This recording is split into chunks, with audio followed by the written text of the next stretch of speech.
Well, I'm Joey Gozum, and this is Core TCG. The type of business we're in is basically the trading card game business. There's two very popular card games going on right now. One of them is Magic the Gathering, the granddaddy of all card games. I'm Sean, and I'm a freelance production coordinator.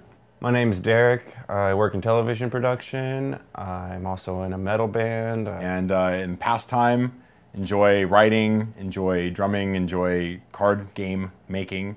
But at the end of the day, I'm just a planeswalker. So Magic's pretty big. It's worldwide. It's played everywhere. It's printed in multiple languages. We do get anywhere around 26 to 30 players every Friday. Bigger events like pre-releases, we usually sell out. I think we sold out all 5 of the events that we had scheduled for this pre-release. That's like 50 players a day or 50 players an event, so that's a lot.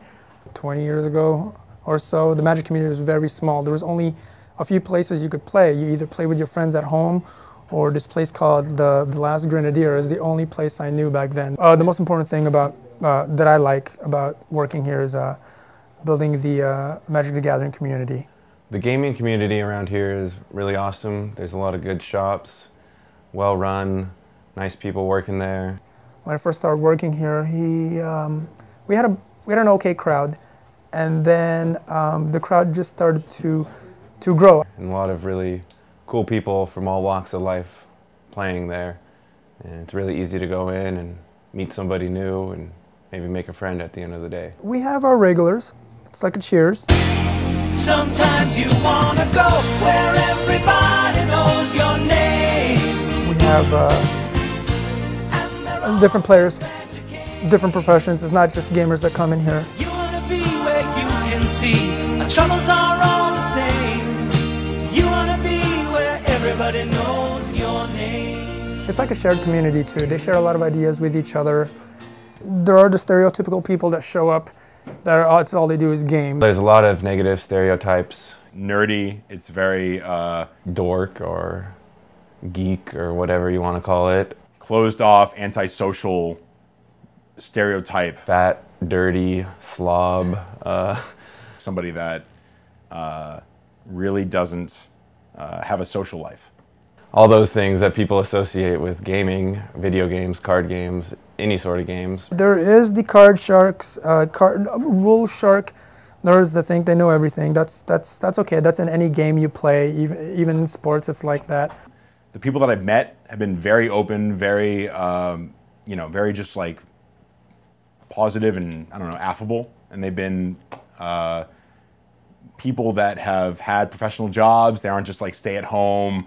You know, they don't like sit in seclusion and just wait until Comic-Con and then go back.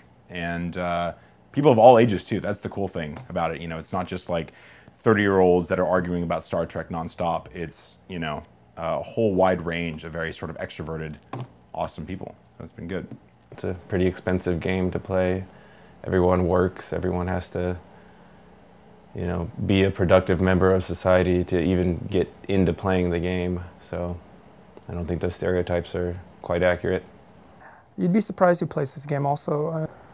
We have, businessmen that come in here and play, computer programmers.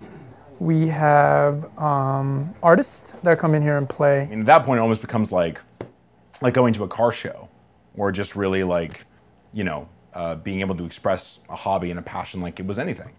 And there are really sort of like in anything, like in any hobby, there are really intense people that are driven, and then there are really, just sort of casual players who just want to have a good time. Just people from all walks of life playing the game. Like you go to F&M, you might play against a 13-year-old kid, or you might play against a 50-year-old man.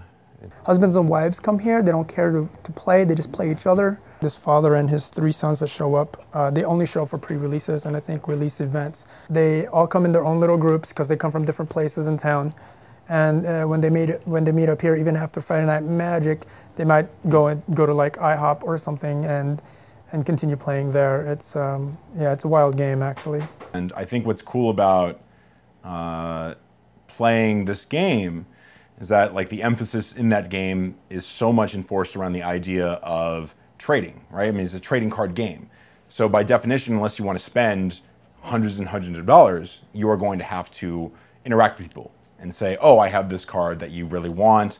What do you have? And through that, you sort of are able to discuss your passion in gaming, your passions in sort of other activities that you do. Playing Magic has really strengthened a lot of my friendships with people I haven't known in a while or people I've known for more than 10 years. I still get online and I play with my friends over Skype. It's a good crowd of people. I like the people that we have that come here. Every time I come into the local shop at Emerald Knights, specifically, they remember me, they greet me positively. I mean, they just, you know, they're really sort of open and just friendly. And a lot of people that are there that are regulars, sort of the barflies of Emerald Knights, they're also very awesome and sort of positive. And if you've had any questions or you just wanted to just sort of go in there with a binder full of, you know, cards that are yours or, you know, or like your own design or whatever, they've been very open in saying, yes, we'd love to play test this. We'd love to test this out. We pretty much became friends over the years. I mean, you can't help but that'll just happen. That'll just happen. That happens with anybody being in some kind of retail business. If you see the same person over and over, you start to know who they are, their characteristics and stuff. They start to know you. They're just going to be your friend, you know. That's just what's going to happen. You know, it's been good. It's been a really fun, open experience. Always have fun.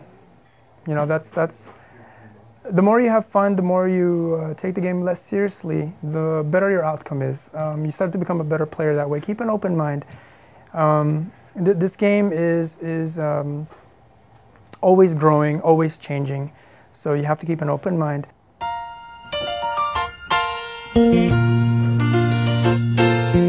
Making your way in the world today takes everything you've got. Taking a break from all your worries sure would help a lot.